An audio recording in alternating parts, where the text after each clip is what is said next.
Salut à tous, c'est Lénaris. Aujourd'hui, le test de la Triumph Trident 900 de 1995. Allez, c'est parti.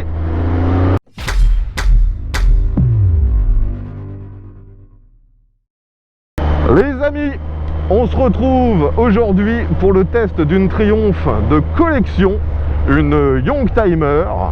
Merci à mon abonné d'avoir fait quand même plusieurs heures de route afin de pouvoir me la ramener.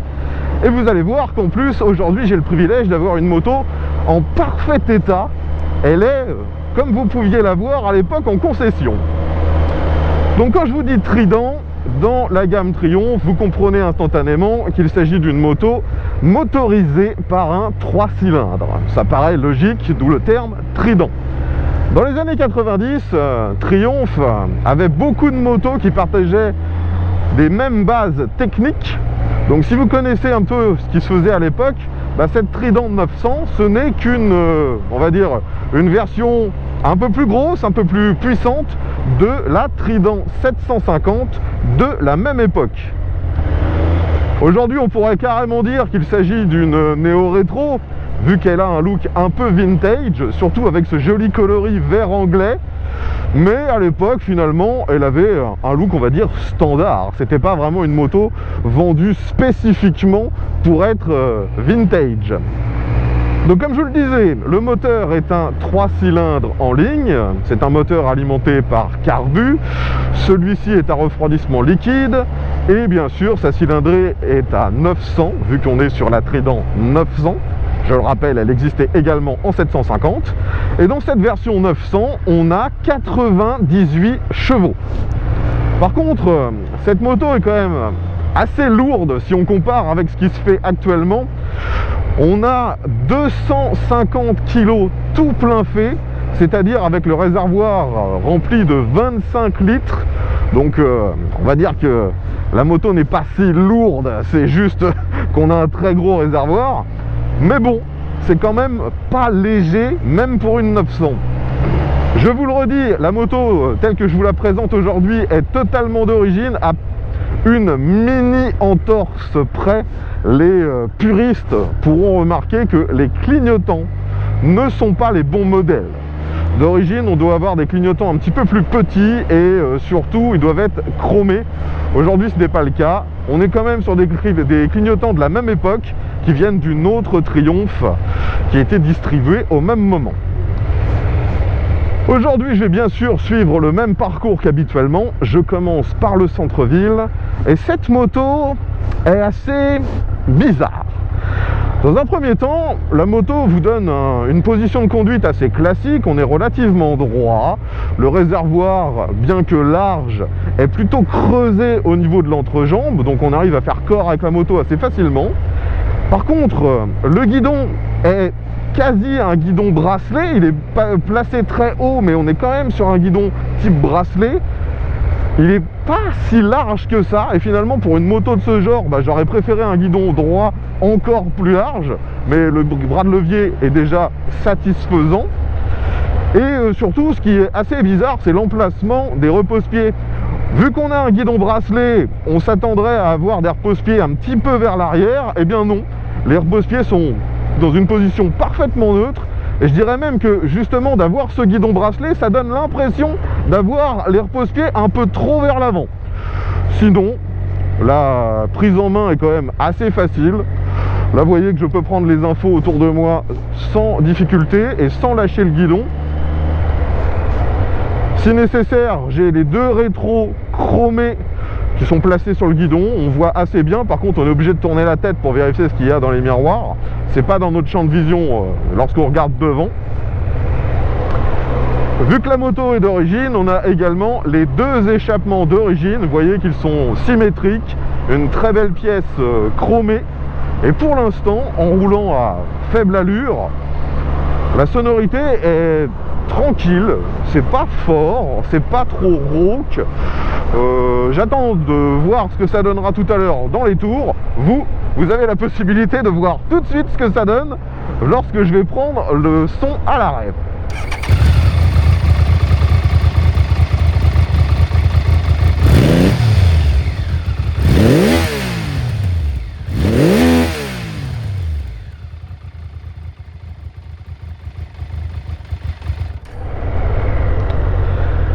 Alors ici, je m'arrête à ce feu et comme je vous le disais, la moto est quand même un peu large, un peu grosse, donc je ne touche pas avec les deux pieds au sol.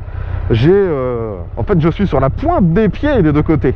C'est le réservoir et la moto globalement, même le châssis, qui est un petit peu trop large. Allez, j'accélère un bon coup. Franchement, ça marche très très bien, hein. On a un bon couple d'élémi-régime. Ici je sors de l'agglomération, je vais suivre ce petit coupé. De nouveau, hein, ça marche vraiment très bien. Et pour l'instant, je ne suis pas allé jusqu'à frôler la zone rouge. Je suis resté à 6-7 000 grand max. Et ça marche déjà très très bien. On a le couple grâce à la cylindrée. Mais c'est pas criard, hein. Au niveau de la sonorité, ça reste très standard. On voit bien qu'on a des échappements d'origine. Bon, après, comme vous pouvez vous en douter, hein, c'est un roadster. On n'a aucune protection. Et d'ailleurs, vous devez l'entendre, hein, il y a un flux d'air constant sur nous. Mais ça, malheureusement, c'est le type de moto qui fait ce désagrément. On ne peut pas espérer être totalement camouflé sans protection.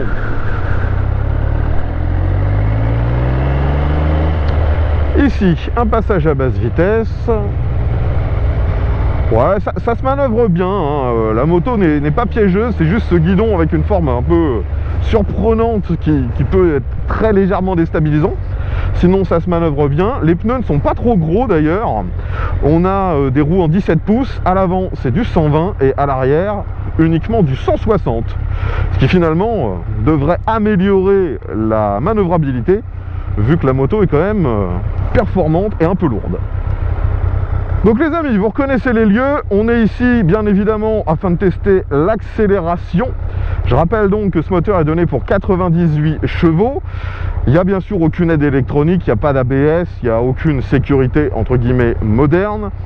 Et puis que vous dire d'autre? Je vous rappelle donc qu'elle pèse 250 kg et que moi je pèse 100 kg. Donc c'est parti, voyons ce que ça donne. Let's go.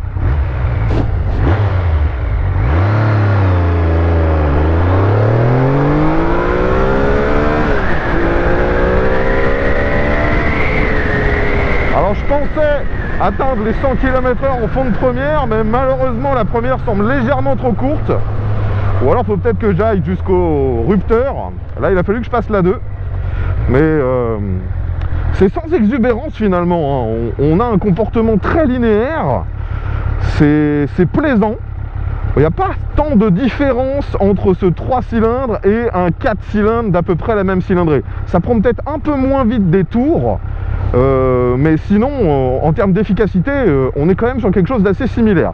Bon, vous voyez que de nouveau ici, hein, je galère un peu pour toucher le sol, hein. Si vous faites moins d'1m70, cette moto ne sera pas forcément adaptée pour vous. On va faire un demi-tour, donc je braque à fond, on se retrouve très vite en butée.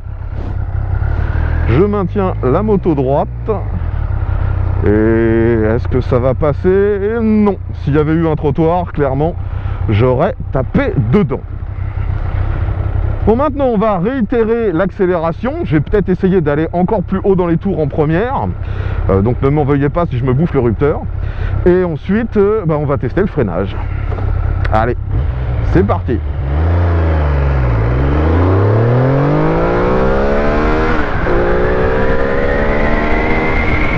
Et maintenant je freine. Donc frein arrière, ça freine très peu.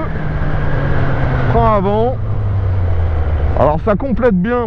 Et quand je dis finalement que le frein arrière freine peu, c'est pas forcément vrai. En fait, il freine pas trop mal le frein arrière. On a une sensation similaire, que ce soit à l'avant ou à l'arrière. Finalement, c'est un peu à l'ancienne. Il ne faut pas hésiter à tirer ou à appuyer relativement fort pour avoir du mordant. Une fois qu'on freine fort, là oui, il y a de la performance. Mais c'est clair que ce n'est pas du tout comparable à ce qu'on peut avoir actuellement chez Triumph, où la plupart des motos ont des freinages extrêmement, on va dire, agressifs. Là, c'est plus à l'ancienne, mais c'est pas spécialement pénalisant. Il faut juste réapprendre à tirer sur le levier et appuyer un peu sur le frein arrière pour avoir du mordant. Au niveau de l'ergonomie, vous voyez d'ailleurs que les deux leviers, frein et embrayage, sont réglables en écartement sur 4 positions. Allez, c'est reparti. Dans ce rond-point, ça se penche sans difficulté et on réaccélère très bien. De nouveau, j'ai vraiment l'impression de me retrouver avec des sensations proches d'un gros roadster japonais en 4 cylindres en ligne. On a à peu près le même gabarit, on a à peu près le même poids, et même au niveau des performances, finalement c'est relativement proche. Vu qu'il s'agit d'une machine ancienne, les commodos sont bien sûr assez simples. Sur la gauche, on a tout ce qui gère l'éclairage. On a même des feux de détresse, et à l'époque c'était loin d'être la norme. Et on a même une petite tirette pour le starter, vu que bien sûr c'est alimenté par carbu. Sur la droite, démarreur, coupe-circuit, ainsi que le bouton pour allumer les feux, vu que ce n'était pas automatisé à l'époque. Le tableau de bord est lui aussi assez simple mais très lisible. On a 2 gros cadrans à aiguille, un pour la vitesse, l'autre pour le compte tour. Dans le cadran de la vitesse, on a également un petit trip à rouleau. Au milieu, un cadran plus petit qui lui nous indique la température du liquide de refroidissement. On a des infos concernant les clignotants, mais c'est encore à l'ancienne vu que c'est orange. Et au milieu, on a quelques voyants concernant bien sûr la réserve de carburant, le neutre, la pression d'huile, enfin les voyants de base. Il faut juste signaler qu'on a également un voyant si jamais la béquille est déployée. Je continue mon périple, donc me revoilà en centre-ville. Et franchement, cette moto s'utilise également très facilement à bas régime. Les 3 cylindres, hein, on retrouve finalement des caractéristiques assez proches des 4 cylindres. On a un véhicule polyvalent. Là, je redémarre. Je vais essayer de passer mes rapports très rapidement. Donc 2e, 3e, 4e, 5e, 6e. Je suis à 1500 tours, les amis. Et ça bronche pas. Je suis à 1200 tours. Je réaccélère. Ça repart sans broncher. Ce moteur est extrêmement souple. Donc bien sûr, je ne vous conseille pas néanmoins de rester en dessous des 2000 tours. Mais vous pouvez vous tromper, il n'y a pas de problème. La machine ne va pas être ingérable ou piégeuse. Franchement, c'est... De nouveau, on a presque l'impression d'être sur une Honda. C'est efficace, sans surprise. Pour l'instant, j'aime beaucoup cette moto. Et de par son esthétique un petit peu vieillotte et de son ergonomie avec ce guidon bracelet rehaussé, j'ai presque l'impression d'être sur une version grosse cylindrée d'une Suzuki GSE 500 qui avait une ergonomie assez proche, sauf que là bien sûr c'est quand même plus balèze vu qu'il s'agit d'une 900, c'est beaucoup plus lourd.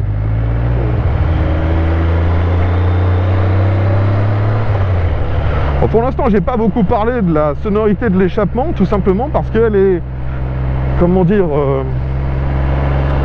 discrète, presque oubliable, mais sans être désagréable non plus.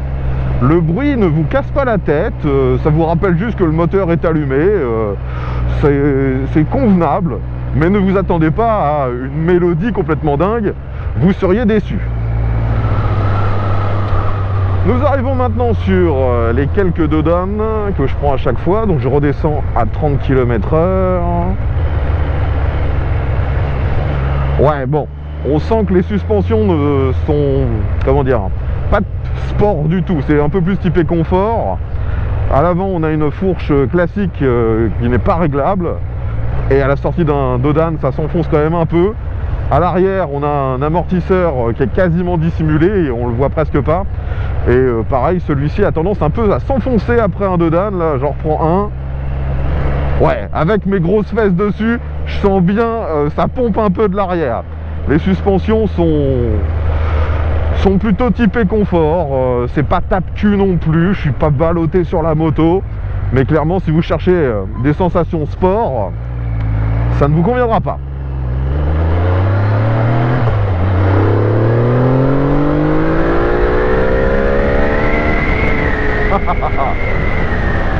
vraiment, quand vous montez à 9000 tours, on a presque même l'impression d'avoir plus que les 100 chevaux qui sont affichés sur la fiche technique, hein.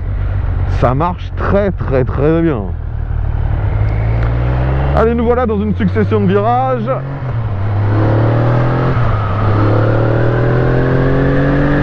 Vu qu'il y a du couple, je peux rester à mi-régime. Et si je veux, je peux quand même jouer avec la longe. Les freins sont corrects, mais faut pas hésiter à tirer dedans. Ça se penche pas mal finalement avec ce pneu en 160. Mais bon, on sent quand même un embonpoint certain. La moto n'est pas légère.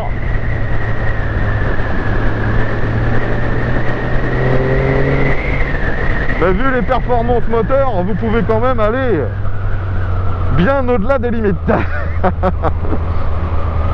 C'est de nouveau un sentiment de gros roadster. Ça faisait assez longtemps que j'avais pas testé une moto de ce genre finalement. C'est plutôt sympa. On a un petit côté vintage, aussi bien au niveau du look que du comportement, parce que des motos de ce genre, ça ne se fait presque plus. Allez, encore un rond-point. Prise d'info, pas de problème, et je réaccélère.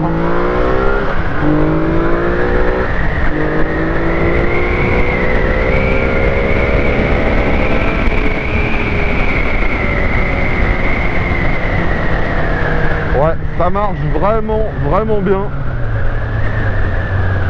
On a ce sentiment que j'ai à chaque fois sur des roadsters de ce genre, gros cylindrée, c'est d'être surmotorisé en fait. Il y a de la force, il y a du couple.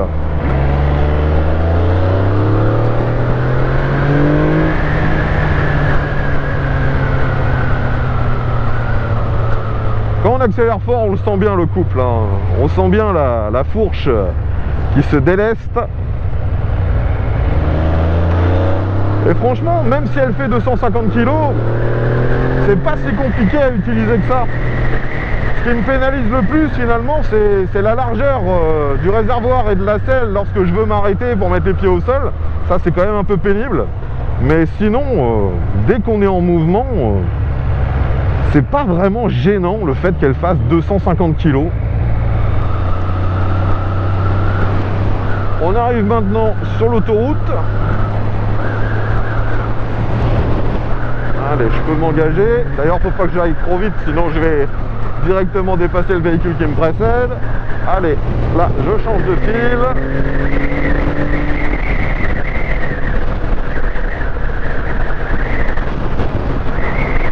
Je dépasse de nouveau. Comme on pouvait s'en douter, il n'y a bien sûr pas de protection. À 110, j'ai tous les membres qui volent au vent. Le moteur tourne à 5500 tours en 6e. Là, je vais faire une reprise. J'accélère à fond.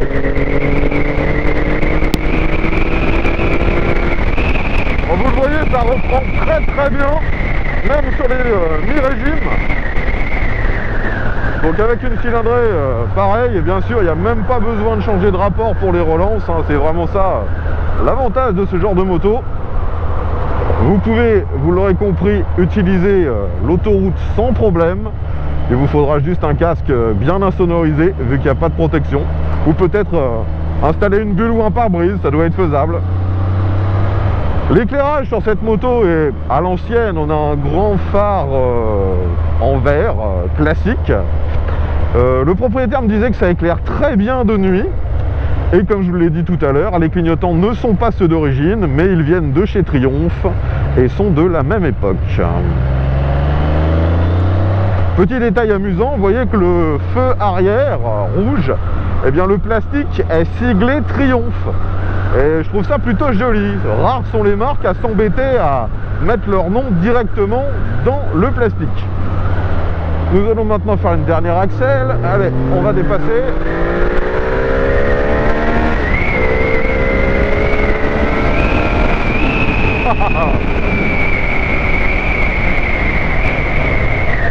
Donc vous l'aurez vu, hein, si vous montez ce moteur à son régime max, on se retrouve tout de suite catapulté.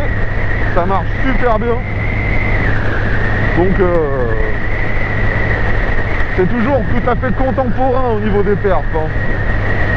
Maintenant je sais bien que la Trident actuelle, la 800, est plus légère et aussi plus puissante sur le papier, mais franchement je suis pas convaincu qu'elle soit finalement beaucoup plus pertinente sur la route. Allez, dernier petit rond-point, ça se bascule bien. C'est plaisant hein, à utiliser, hein. Et c'est finalement, je le redis, beaucoup plus facile que ce que le gabarit de la moto suggère. Maintenant, parlons des aspects pratiques. Donc vous pouvez bien évidemment démonter la selle, et en dessous il y a un petit espace de rangement. Vous pouvez y mettre un gilet jaune, quelques bricoles, mais c'est clairement pas gigantesque. Du moins à l'époque, beaucoup de ses concurrentes faisaient beaucoup mieux en espace de rangement. Vu la largeur de la selle, vous pouvez comprendre que le passager est plutôt bien loti derrière. Par contre, il n'y a pas de poignée de maintien, enfin, pas de poignée bien placée. On a la poignée à l'arrière, mais se tenir à l'arrière est rarement judicieux. Ensuite, je vous l'ai dit, le réservoir est énorme, il fait 25 litres. Et s'il est aussi gros, c'est tout simplement parce que à l'époque, les motos, ça consommait quand même un peu plus que maintenant. Cette machine est annoncée pour une conso entre 6 et 7 litres au 100. Le propriétaire me disait que si on roule vraiment très cool, on peut même tomber en dessous des 6 litres. Mais en moyenne, entre 6 et 7, ça reste tout à fait cohérent par rapport à la cylindrée, au perf et à l'époque. Donc je pense que vous l'aurez compris, hein, cette moto n'a globalement pas de réels défauts. Elle freine plutôt bien. Les suspensions, même si elles ne sont pas géniales, elles font le travail. Le moteur est lui tout à fait performant. La sonorité est tout à fait correcte, même avec nos normes de bruit actuelles. C'est pas trop fort, c'est pas la meilleure mélodie du monde, mais c'est tout à fait tolérable. Et c'est très très sympa à utiliser comme moto. Et le gros point fort à l'heure actuelle, c'est que contrairement à pas mal de ses concurrentes, cette machine a totalement été oubliée par le public. Vous pouvez trouver une moto comme celle que je vous présente, c'est-à-dire en parfait état, avec assez peu de kilomètres et totalement d'origine, pour 3000 €. Et franchement, je vous mets au défi de trouver une de ces concurrentes japonaises de la même époque, dans le même état, pour le même prix. La plupart des japonaises, elles, ont souvent énormément de kilomètres. Là, vous pouvez en trouver pour pas trop cher. En plus, ce moteur 3 cylindres en ligne est réputé plutôt fiable. Par contre, faites bien attention à ce que la roue libre de démarreur fonctionne encore correctement. C'est le point qui peut poser problème sur cette motorisation, et c'est visiblement assez onéreux à remplacer. D'ailleurs, si vous venez à acquérir une de ces machines, veillez à toujours avoir une batterie bien chargée afin de ne pas abîmer prématurément cette fameuse roue libre. Donc clairement, si vous voulez un roadster avec un look un peu vintage mais des performances modernes et pour pas trop cher, en plus une vraie anglaise à l'époque où c'était encore fait en Angleterre, et cette Trident 900 est vraiment pas mal. Et pour ceux que la cylindrée n'intéresse que peu, sachez qu'ils vendaient la même en 750, qui était bien sûr moins chère et un peu moins performante. Mais sur toute la partie cycle, globalement, c'était presque la même chose. Donc voilà les amis, tout ce que je pouvais vous dire sur cette Trident 900 de 1995. J'espère avoir répondu à l'ensemble des questions que vous pouviez vous poser. Si néanmoins il reste des interrogations, eh bien n'hésitez pas, l'espace commentaire est là pour ça. Et à l'inverse, si vous avez possédé une de ces motos ou une autre de la même gamme, n'hésitez pas à nous faire part de votre retour d'expérience. Dites-nous ce qu'il faut vérifier en priorité pour un éventuel achat d'occasion. Ce sera intéressant d'avoir votre avis, car ces motos, finalement on n'en entend qu'assez rarement parler. Je tiens encore à remercier mon abonné d'avoir fait pas mal de routes pour me prêter cette machine et que je puisse vous la présenter, et ça me permet d'ailleurs de vous rappeler que sur ma chaîne, l'ensemble des tournages sont faits avec mes abonnés. Donc si comme lui, vous avez un véhicule, que ce soit moto, scooter, cyclomoteur, voiture, trike, quad, enfin peu importe, si vous avez quelque chose que vous aimeriez me voir tester en vidéo, eh bien prenez contact avec moi. Tous les moyens de le faire sont dans la description. Mon lieu de tournage se situe en Normandie, pas très loin de Rouen. Si vous avez apprécié ce test, je vous invite bien sûr à mettre un petit pouce vers le haut et à vous abonner. Comme ça, on se retrouvera dès la semaine prochaine pour un nouveau test moto, et bien avant ça, pour un autre test qui peut être de n'importe quel autre sujet. Allez, V à tous, à la prochaine.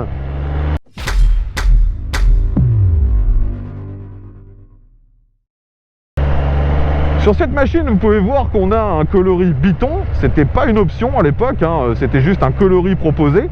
Et en plus, on a une ligne dorée qui est peinte à la main. Et de nouveau, ça à l'avant, c'était sans surcoût. Alors que chez Triumph maintenant, si je me trompe pas, c'est 500 € de plus si vous voulez la ligne peinte à la main sur les modèles récents.